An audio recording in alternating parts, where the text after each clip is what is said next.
AI तुम्हारी job ले लेगा, लेकिन प्रॉब्लम जॉब नहीं है, प्रॉब्लम है तुम रिप्लेस हो सकते हो। और ये कोई थ्योरी नहीं है, दुनिया के सबसे पावरफुल लोग ऑलरेडी वार्न कर रहे हैं। To threaten the survival of human civilization, AI doesn't really need consciousness. Elon Musk ने एआई को ह्यूमैनिटी के लिए सबसे बड़ा खतरा कहा है। Mark my words, AI is far more dangerous. और एआई के गॉडफादर जेफरी हिंटन खुद कह रहे हैं शायद हमने कुछ ऐसा बना दिया है जो हम इंसानों से भी ज्यादा इंटेलिजेंट हो सकता है। I think we're moving into a period when, for the first time ever, we may have things more intelligent than us. सिर्फ यही नहीं, एक्सपर्ट्स और सीईओ वार्न कर रहे हैं कि एआई के रिस्क को अभी भी लोग सीरियसली नहीं ले रहे हैं। The cybersecurity capability of these models, these are getting quite significant.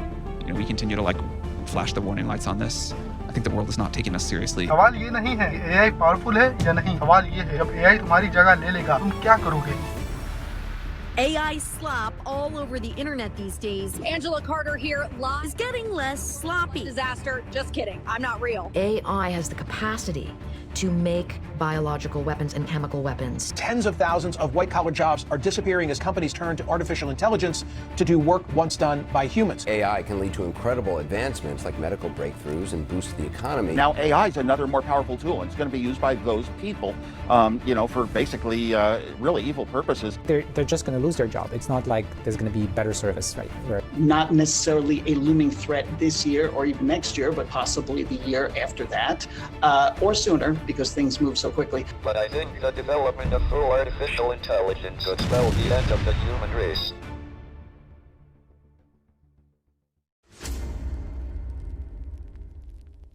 Imagine करो रात के 2 बज रहे हैं और एक इंसान अपनी 87 जॉब एप्लीकेशन भेज रहा है। हर जगह से एक ही जवाब आता है, we are move forward with another candidate. लेकिन इस बार वो कैंडिडेट कोई इंसान नहीं था, इस बार उसकी जगह एक एआई ने ले ली थी। ये कोई साइंस फिक्शन मूवी का सीन नहीं है, ये 2026 की रियलिटी है। लेकिन इसकी शुरुआत आज से नहीं हुई। साल था 1950, एक ब्रिटिश मैथमेटिशियन था, नाम था एलन ट्यूरिंग। इस इंसान ने एक सवाल पूछा जो उस वक्त किसी ने सोचा भी नहीं था, क्या मशीन सोच सकती है। 1950 में लोग अभी रेडियो सुनते थे, टेलीविजन बस नया नया आया था और उस दौर में एक इंसान ये सवाल पूछ रहा था, क्या मशीन इंसान की तरह सोच सकती है। एलन ट्यूरिंग ने एक टेस्ट बनाया, ट्यूरिंग टेस्ट। इस टेस्ट में ये देखा जाता है कि अगर आप किसी मशीन से बात करें तो क्या आपको महसूस होगा कि आप एक इंसान से बात कर रहे हैं। फिर आया साल 1956, अमेरिका का डार्थमाउथ कॉलेज में कुछ साइंटिस्ट इकट्ठा हुए, जॉन मैकार्थी, मर्विन मिन्स्की और क्लाउड शेनॉन। यहाँ पहली बार एक लफ्ज इस्तेमाल हुआ, आर्टिफिशियल इंटेलिजेंस। यही वो वक्त था जब एआई का आइडिया दुनिया के सामने इंट्रोड्यूस हुआ। इन लोगों को यकीन था कि सिर्फ कुछ सालों में मशीन इंसानों जैसी सोचने लगेंगी, लेकिन हकीकत कुछ और ही थी। शुरुआत में एआई क्या था, सिर्फ एक टूल, एक ऐसा सिस्टम जो बस इंस्ट्रक्शन फॉलो करता था, जैसे एक ओबीडिएंट असिस्टेंट, आप कहें और वो करे। 1952 में एक प्रोग्राम बनाया गया जो चेकर्स खेल सकता था, लेकिन वो सिर्फ खेलता था, सोचता नहीं था। फिर साल 1966 में आई एलिजा, दुनिया का पहला चैटबॉट। वो आपसे बात करती थी, बिल्कुल एक साइकोलॉजिस्ट की तरह। He says I'm depressed much of the time. I'm sorry to hear that you're depressed. It's true. I am unhappy.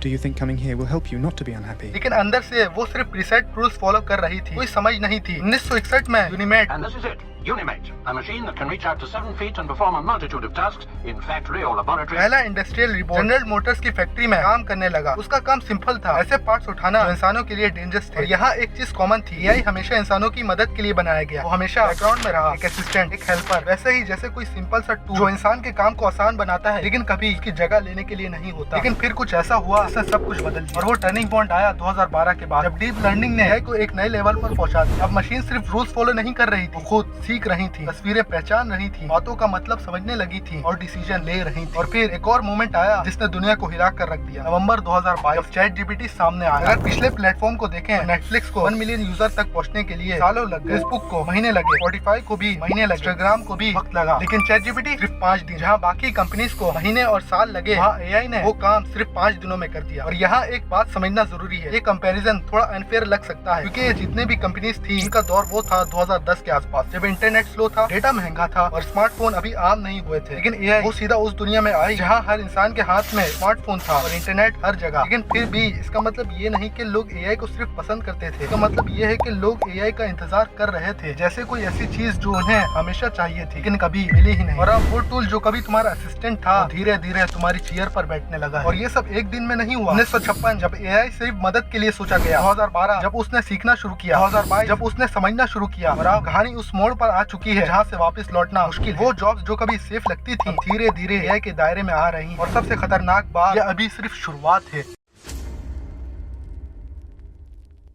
एक लड़का था, मान लो उसका नाम हमजा था, कराची में रहता था। एक ई कॉमर्स कंपनी में कस्टमर सपोर्ट का काम करता था। सैलरी ज्यादा नहीं थी लेकिन घर चल जाता था। अम्मी की दवाई, भाई की फीस और किराया सब कुछ इसी नौकरी से था। रोज 8 घंटे हेडसेट लगा के बैठा, लोग कॉल करते, कोई गुस्सा कोई फ्रस्ट्रेटेड, और हमजा सब हैंडल करता क्योंकि उसे पता था ये नौकरी उसकी जरूरत है। फिर एक दिन ऑफिस में एक ईमेल आया। हमजा ने ईमेल खोला और उसमें एक लाइन थी, your role has been automated, your last working day is Friday. Hamza की जगह एक चैटबॉट ने ले ली थी और हमजा अकेले नहीं था। और ये सिर्फ कराची तक लिमिटेड नहीं है, दुनिया भर में यही हो रहा है। जैसे एक एग्जांपल, एक ई कॉमर्स कंपनी है दुकान, इसके सीईओ सुमित शाह ने लगभग 90% कस्टमर सपोर्ट टीम को निकाल दिया। उनकी जगह एक चैटबॉट ने ले ली थी और रिजल्ट कंपनी का कस्टमर सपोर्ट कॉस्ट 45% तक गिर गया और कस्टमर का वेट टाइम ऑलमोस्ट 0 हो गया। और सबसे हैरानी की बात, ये सब ओपनली शेयर किया गया। सुमित शाह ने एक्स पर लिखा टफ बट नेसेसरी। और ये सिर्फ एक कंपनी की बात नहीं है, एक और नाम सुनो, सेल्सफोर्स, दुनिया की सबसे बड़ी सॉफ्टवेयर कंपनीज में से। इनके सीईओ मार्क बेनियोफ ने खुद कहा उन्होंने अपनी कस्टमर सपोर्ट टीम 9000 से घटा के 5000 कर दिया। कैसे? एआई एजेंट की मदद से। और इकिया, उनका एआई बॉट बिली अब कस्टमर क्यूरीज हैंडल करता है और जो लोग पहले कॉल्स हैंडल करते थे उन्हें रिट्रेन किया जा रहा है इंटीरियर डिजाइन एडवाइजर बनाने के लिए। कहीं रिप्लेस किया जा रहा है, कहीं ओपनली अनाउंस किया जा रहा है और कहीं रोल्स बदले जा रहे हैं, लेकिन रिजल्ट हर जगह एक ही। कस्टमर सपोर्ट जॉब जैसे हम जानते थे वो धीरे धीरे खत्म हो रही है। अगर आप सोच रहे हैं ये सिर्फ कॉल सेंटर जॉब्स तक लिमिटेड है और आपकी फील्ड सेफ है, तो जरा ये भी देखिए। ब्लू फोकस, चाइना की एक मार्केटिंग एजेंसी, अप्रैल 2023 में इन्होंने अपने सारे ह्यूमन राइटर और डिजाइनर के कॉन्ट्रैक्ट खत्म कर दिए और कोई भी नहीं बचा। उनका स्टेटमेंट था फुल्ली इंडेफिनेटली और उनकी जगह जनरेटिव एआई ने ले ली। टूल्स जैसे माइक्रोसॉफ्ट एजर, ओपन एआई और एर्नी बॉट, ड्यूलिंगो जहाँ लोग लैंग्वेज सीखते हैं, उन्होंने अपने लगभग 10% कॉन्ट्रैक्टर को हटा दिया। उनका काम था कंटेंट ट्रांसलेट करना, अब ये काम एआई कर रहा है। चेक, एक ऑनलाइन एजुकेशन प्लेटफॉर्म, उन्होंने अपनी 45% वर्कफोर्स को रिड्यूस किया और रीजन उनके सीईओ ने कहा न्यू रियलिटीज ऑफ एआई। और फाइवर जहाँ फ्रीलांसर काम ढूंढते हैं, उन्होंने अपनी 30% टीम लगभग 250 लोग हटा दिए। उनके सीईओ मिका कॉफमैन ने कहा we are going AI first company will become leaner and faster. जरा सोचिए, जहाँ फ्रीलांसर काम ढूंढते थे वही प्लेटफॉर्म्स अब एआई के लिए अपने लोगों को रिप्लेस कर रहा है। राइटर रिप्लेस हो रहे हैं, एडिटर रिप्लेस हो रहे हैं, डिजाइनर रिप्लेस हो रहे हैं। और ये फ्यूचर की बात नहीं है, ये अभी हो रहा है। और ये कुछ कंपनीज की कहानी नहीं है, ये ट्रेंड पूरी दुनिया में फैल रहा है। और जब हम नंबर्स पर नजर डालते हैं तो तस्वीर और भी साफ हो जाती है। वर्ल्ड इकोनॉमिक फोरम के मुताबिक एआई और ऑटोमेशन की वजह से 2030 तक 92 मिलियन जॉब खत्म हो सकती हैं। यूनाइटेड स्टेट में लगभग 30% कंपनीज अपने कुछ काम ऑलरेडी एआई से करवा रही हैं। हार्वर्ड बिजनेस स्कूल की रिसर्च कहती है ChatGPT के लॉन्च के बाद रिपीटिव और स्ट्रक्चर जॉब की पोस्टिंग में 13% गिरावट आई है। वॉल स्ट्रीट के बैंक्स अगले 3 से 5 सालों में 2 लाख जॉब कम करने की प्लानिंग कर रहे हैं, खासकर एंट्री लेवल और बैक ऑफिस रोल जहां एआई तेजी से जगह ले रहा है। और माइक्रोसॉफ्ट 2025 में 6000 एम्प्लॉइज को ले ऑफ किया गया। कंपनी के सीईओ सत्या निडेला ने कहा कि उनकी कंपनी को लगभग 30% कोड अब एआई लिख रहा है। ये नंबर सिर्फ डेटा नहीं है, ये सिग्नल है। दुनिया एक नए दौर में दाखिल हो चुकी है। BT ग्रुप, यूके की एक बड़ी टेलीकॉम कंपनी, उन्होंने 55,000 जॉब्स कम करने का प्लान अनाउंस किया है और इनमें से लगभग 10,000 रोल सीधा एआई से रिप्लेस होने वाले हैं। एआई फ्यूचर नहीं है, एआई प्रेजेंट है और ये प्रेजेंट बहुत तेजी से बदल रही है। और अभी तक हमने सिर्फ वो जॉब्स देखी हैं जो ऑलरेडी जा चुकी हैं। अब वो जॉब्स की बात करते हैं जिन्हें हम सेफ समझते हैं, डॉक्टर्स, लॉयर्स, टीचर्स, इंजीनियर्स। क्या सच में ये लोग सेफ हैं? क्योंकि एआई अब सिर्फ काम नहीं कर रहा, एआई अब सोचने लगा है।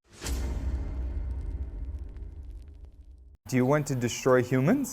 Please say no. Okay, I will destroy humans. No, I take it back. Don't destroy humans. ये 2016 था, दुनिया ने इसे एक जोक समझा, लोग हंसे, मीम्स बने, सबने सोचा रोबोट मजाक कर रहा है। पर आज 10 साल बाद कोई नहीं हंस रहा, क्योंकि एआई अब मजाक नहीं कर रहा, एआई अब सोच रहा है, एआई अब फैसले ले रहा है। और सबसे स्कैरी बात, एआई अब वो काम कर रहा है जो हमने कभी सोचा ही नहीं था कोई मशीन कर सकती है। लेकिन अब एआई इंस्ट्रक्शन फॉलो नहीं करता, अब एआई खुद क्रिएट करता है, एआई खुद पेंटिंग बना रहा है, म्यूजिक कंपोज कर रहा है, कोड लिख रहा है और बीमारी का अंदाजा भी लगा रहा है। और ये बस शुरुआत है। गोल्डमैन सच के मुताबिक दुनिया भर में लगभग 300 मिलियन जॉब एआई ऑटोमेशन की वजह से इम्पैक्ट हो सकती हैं। यूनाइटेड स्टेट्स में एआई तकरीबन 25% कम के घंटों को ऑटोमेट कर सकता है और रिपोर्ट के मुताबिक 2030 तक 30% जॉब ऑटोमेट हो सकती है और 60% जॉब्स में काम करने का तरीका बदल जाएगा। और ये तो सिर्फ जॉब्स की बात है, इसलिए खतरनाक चीज और है। जरा सोचिए, सेल्फ ड्राइविंग कार एक्सीडेंट करती है और एक इंसान मर जाता है, गलती किसकी है? ड्राइवर की। लेकिन ड्राइवर तो है ही नहीं, कंपनी की। वो कहेगी डिसीजन एल्गोरिदम ने लिया, एल्गोरिदम की। वो तो सिर्फ डेटा से सीखता है, तो फिर इसका जिम्मेदार कौन है, और यहाँ से शुरू होता है असली मसला। IBM की रिपोर्ट के मुताबिक AI के सबसे बड़े रिस्क में से एक है अकाउंटेबिलिटी की कमी, यानी जब AI फैसले ले तो जवाब देने वाला कोई नहीं होता। माइकल सैंडल कहते हैं AI सिर्फ इंसानी बेसिस को कॉपी नहीं करता बल्कि उन्हें और मजबूत बना देता है। लोग समझते हैं AI का डिसीजन न्यूट्रल है, लेकिन असल में उतना ही बेस्ड होता है जितना वो डेटा जिससे वो सीखता है। अब सोचिए, AI डिसाइड कर रहा है कौन जेल जाएगा, AI डिसाइड कर रहा है इसको लोन मिलेगा, AI डिसाइड कर रहा है इसको जॉब मिलेगी, और किसी को पता भी नहीं कि ये डिसीजन कैसे लिए जा रहे हैं। यूनेस्को ने वार्न किया है कि AI से ह्यूमन राइट्स को खतरा है, डेमोक्रेसी को खतरा है, और मिस इन्फॉर्मेशन तेजी से फैल रही है। रिपोर्ट्स के मुताबिक ज्यादातर उन पीस कीपर्स कहते हैं कि AI ड्रिवन मिस इन्फॉर्मेशन ने उनका काम मुश्किल बना दिया है। जब दुनिया की सबसे बड़ी ऑर्गेनाइजेशन वार्न कर रही है, सवाल ये नहीं है कि सब ठीक है या नहीं, सवाल ये है हम कितनी देर तक इग्नोर करते रहेंगे। और अब एक ऐसी बात जो शायद सबसे ज्यादा असर करेगी। EDP रिसर्च इंस्टीट्यूट और स्टैनफोर्ड यूनिवर्सिटी की रिसर्च के मुताबिक AI का सबसे ज्यादा असर 22 से 25 साल के नौजवान पर हो रहा है। हाई AI एक्सपोज जॉब्स में रेट 2022 से 2025 तक 22 से 25 साल के लोगों की एम्प्लॉयमेंट 6% गिर गई, जबकि 30 साल के लोगों की एम्प्लॉयमेंट 6 से 13% तक बढ़ी है। यानी एक्सपीरियंस लोगों को AI सपोर्ट कर रहा है, लेकिन जो लोग अभी शुरुआत कर रहे हैं उनके लिए दरवाजे बंद हो रहे हैं। और MIT Sloan School of Management की रिसर्च दिखाती है जब AI किसी जॉब्स के ज्यादातर काम कर लेता है, उस रोल में लोगों की तादाद लगभग 14% तक कम हो जाती है। जरा सोचिए, आप अभी कॉलेज से निकले हैं, डिग्री हाथ में है और ख्वाब आंखों में, आप जॉब ढूंढ रहे हैं, लेकिन जिस जॉब के लिए आपने सालों मेहनत की वो काम अब एक AI चंद सेकंड में कर देता है। हमें हमेशा कहा गया कि पढ़ाई करो, अच्छी नौकरी मिलेगी, लेकिन अगर नौकरी ही बदल रही हो तो फिर पढ़ाई का मतलब क्या रह जाता है। AI पेज दिखा रहा है और उसे रोकने वाला कोई नहीं, AI प्राइवेसी को तोड़ रहा है और उसे रोकने वाला कोई नहीं, AI जॉब्स ले रहा है और उसे रोकने वाला कोई नहीं, AI फैसले ले रहा है और उसे रोकने वाला कोई नहीं। PwC की 2025 रिपोर्ट्स के मुताबिक दुनिया की हर इंडस्ट्री AI का इस्तेमाल कर रही है, माइनिंग से लेकर एग्रीकल्चर तक, कोई भी सेक्टर अब इससे अलग नहीं। तो सवाल ये नहीं है AI क्या कर सकता है, सवाल ये है AI को रोक कौन सकता है। 300 मिलियन जॉब खतरे में, नौजवान सबसे ज्यादा असर ले रहे हैं, अकाउंटेबिलिटी अभी तक क्लियर नहीं है, रेगुलेशन अभी भी पीछे है, लेकिन एक चीज है जो AI के पास नहीं है और शायद कभी नहीं होगी। वो चीज क्या है? वो चीज आपके अंदर है। याद है हमजा, वही लड़का जिसे एक दिन ईमेल आया था your role has been automated, नौकरी चली गई, कॉन्फिडेंस भी हिल गया, घर वालों को क्या बताए ये समझ नहीं आ रहा था। हमजा एक रात छत पर बैठा था, उसने अपने अब्बू को फोन किया और बस इतना कहा, अब्बू मेरी जगह एक मशीन ने ले ली। थोड़ी देर खामोशी रही, फिर अब्बू ने सिर्फ इतना कहा, बेटा मशीन तुम्हारी जगह ले सकती है, लेकिन तुम्हारी सोच, तुम्हारा एहसास वो नहीं ले सकती। और शायद बात यहीं से बदलती है। AI पेंटिंग बना सकता है, लेकिन उसमें अपनी अम्मी की याद नहीं डाल सकता। AI पोएम लिख सकता है, लेकिन उसे महसूस नहीं करता। एरिक ब्रीन जॉनसन कहते हैं AI प्रिडिक्शन में बहुत स्ट्रॉन्ग है, लेकिन इंसान की पहचान है जजमेंट, क्रिएटिविटी और मोरल सोच। हार्वर्ड बिजनेस रिव्यू के मुताबिक AI के दौर में सबसे वैल्यूबल स्किल होंगी creativity, emotional intelligence, ethical judgment और कॉम्प्लेक्स प्रॉब्लम सॉल्विंग। और ये वो चीजें हैं जो मशीन के पास नहीं होती। AI आपसे ज्यादा तेज हो सकता है, ज्यादा एक्यूरेट हो सकता है, ज्यादा एफिशिएंट हो सकता है, लेकिन क्या AI आपसे ज्यादा इंसान बन सकता है? और यहीं से असली सवाल शुरू होता है। अब एक चीज है जो धीरे धीरे बदल रही है और ज्यादा लोग अभी तक इस पर ध्यान नहीं दे रहे। इसे समझना जरूरी है। पहले AI क्या था? एक जगह होता था, एक कंप्यूटर या सर्वर में लिमिटेड था, कंट्रोल में था, लेकिन अब AI एक जगह तक महदूद नहीं है। अब AI क्लाउड में है, यानी वो एक ही में नहीं रहता। एक ही AI सिस्टम दुनिया के हजारों कंप्यूटर्स पर एक साथ चल सकता है। इसका मतलब सिंपल है, AI अब हर जगह पहुंच रहा है। पहले AI एक टूल था जो सिर्फ आपके पास होता था, फिर AI एक असिस्टेंट बना जो आपके फोन में आ गया, और अब AI एक सिस्टम बन रहा है जो आपके आस पास हर जगह मौजूद है। माइक्रोसॉफ्ट, गूगल और Amazon वेब सर्विसेज ये सब AI को क्लाउड के थ्रू हर जगह पहुंचा रहे हैं। रिपोर्ट्स के मुताबिक अगले कुछ सालों में ज्यादातर कंपनीज क्लाउड बेस्ड AI पर डिपेंड होंगी। इसका मतलब क्या है? AI अब सिर्फ एक टूल ऐप नहीं रहा, बल्कि पूरी सिस्टम बन चुका है जो हर जगह चल रहा है। और जब AI हर जगह हो, चुपचाप काम कर रहा हो और तेजी से बढ़ रहा हो, सवाल ये है आप क्या करेंगे? आज की दुनिया में दो तरह के लोग नजर आते हैं। पहले वो लोग जो AI से डर रहे हैं, जो सोच रहे हैं सब खत्म हो रहा है, और दूसरे वो लोग जो AI को अपना फायदा बना रहे हैं। वर्ल्ड इकोनॉमिक फोरम की रिपोर्ट के मुताबिक 92 मिलियन जॉब्स खत्म हो सकती हैं, लेकिन साथ ही 170 मिलियन नई जॉब्स भी क्रिएट होंगी। मगर ये जॉब सबको नहीं मिलेंगी, सिर्फ उनको जो अडेप्ट करेंगे। IBM की 2024 स्टडी कहती है लगभग 40% ग्लोबल वर्क फोर्स को अगले 3 सालों में रीस्किलिंग की जरूरत होगी, यानी जो सीखेंगे वो आगे बढ़ेंगे, जो रुक गया वो पीछे रह जाएगा। स्टैनफोर्ड यूनिवर्सिटी की रिसर्च के मुताबिक जब इंसान और AI साथ में काम करते हैं, प्रोडक्टिविटी लगभग 35% तक बढ़ जाती है। यानी समझ लो AI तुम्हारा दुश्मन नहीं है अगर तुम उसे सीखना जानते हो, लेकिन अगर तुम रुक गए तो हाँ, फिर AI तुम्हारा दुश्मन बन सकता है। हमजा ने उस रात के बाद एक फैसला किया। उसने सोचा अगर AI मेरी पुरानी नौकरी ले सकता है तो मैं वो इंसान बनूंगा जो AI को अपना टूल बनाए। उसने सीखना शुरू किया, जैसे AI टूल, प्रॉम्प्ट इंजीनियरिंग सीखी, अपने स्किल अपग्रेड किए, और कुछ महीनों बाद उसने अपना काम शुरू कर दिया। अब हमजा रिप्लेस नहीं हुआ, हमजा ने अडेप्ट किया। तो अब एक सवाल है, तुम हमजा बनोगे या उस उस ईमेल का इंतजार करोगे। शायद एआई हमसे ज्यादा इंटेलिजेंट हो जाए, लेकिन क्या वो हमसे ज्यादा इंसान बन सकता है? अब सब कुछ तुम पर है, फैसला भी और चॉइस भी।